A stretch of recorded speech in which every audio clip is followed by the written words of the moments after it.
Telugu Desam, Janasena, BJP, NDA ప్రభుత్వం అధికారంలోకి వచ్చిన తర్వాత ఈ 5-6 మాసాలలోనే ఎంత అభివృద్ధి సంక్షేమం పరిగెడుతూ పనిచేస్తుందో దానికి ఉదాహరణే ఈరోజు 3 గ్రామాల్లో జరుగుతున్నటువంటి శంకుస్థాపనలే ఒక ఉదాహరణ. ఏదైతే వెలివిలి, చింతపర్రు, వడ్లవానిపాలెం ఈ 3 గ్రామాలలో కలిపి మరి ఈరోజు ఆర్డబ్ల్యూఎస్ అంటే ఏదైతే త్రాగునీరు కోసం అక్షరాల 2,31,00,000 రూపాయలు, ఈ యొక్క రోడ్స్ డ్రైనేజ్ నిమిత్తం మరొక 1 కోటి రూపాయలు, అంటే దగ్గర 3,30,00,000 రూపాయలు దగ్గర ఈ 3 గ్రామాలకి కూడా ఈరోజు మనం పనిచేస్తున్నటువంటి పరిస్థితి. ఇదేదో ఒక మండలానికి కాదు, ఒక నియోజకవర్గానికి కాదు, 3 గ్రామాలకు సంబంధించి ఈవేళ 3 కోట్ల రూపాయల పైబడి ఈవేళ నిధులు ఇస్తూ ఉన్నామని అంటే ఈవేళ ఇంత కష్టకాలంలో కూడా ప్రజల యొక్క సంక్షేమం, అభివృద్ధి పట్ల ప్రభుత్వం నిబద్ధత. అందులో కూడా పర్టికులర్గా ఈరోజు మరి 2,31,00,000 రూపాయలు మరి ఈవేళ త్రాగునీరు కోసం 3 గ్రామాలు కేటాయించామనంటే దానికి గల కారణం గత ఎన్నికల ముందు 5 సంవత్సరాల గత పాలనలో ప్రజలందరూ కూడా త్రాగునీరు మరి ఇబ్బందులు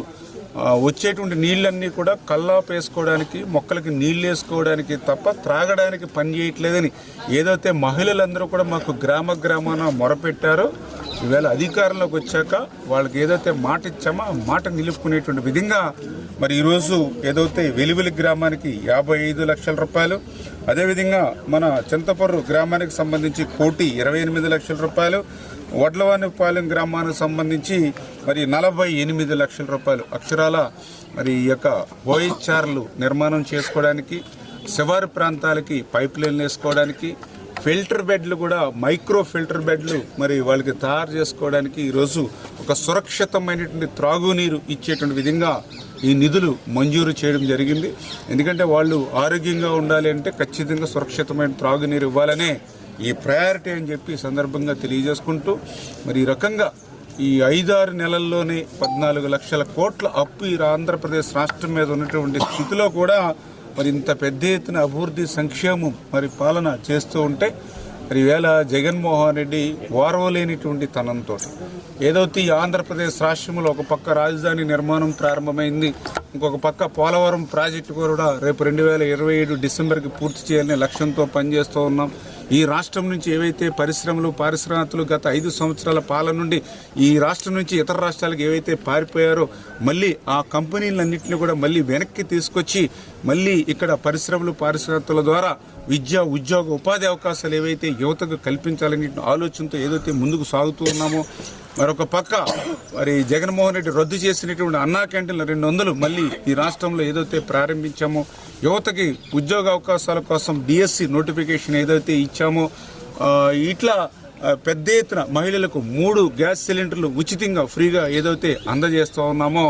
ఇవన్నీ కూడా చూసి వారలేనిటువంటి తనంతో మరి మొన్న 2024 కాదు ఈ అభివృద్ధి సంక్షేమం ఇట్లానే సాగితే మళ్ళీ 25-30 సంవత్సరాల వరకు కూడా ఆంధ్రప్రదేశ్ రాష్ట్రంలో కూటమి ప్రభుత్వమే అధికారంలో ఉంటుందని ప్రజలు భావించడం కాదు, జగన్మోహన్ రెడ్డి కూడా భావించి మరి అనేక రకాలుగా మళ్ళీ అబద్ధాలతోటి, అసత్యాలతోటి అంటే ఆ రోజు 2019లో ఒక్క ఛాన్స్ అని అధికారంలోకి వచ్చి ఏ రకంగా అయితే 5 సంవత్సరాల పాలనతో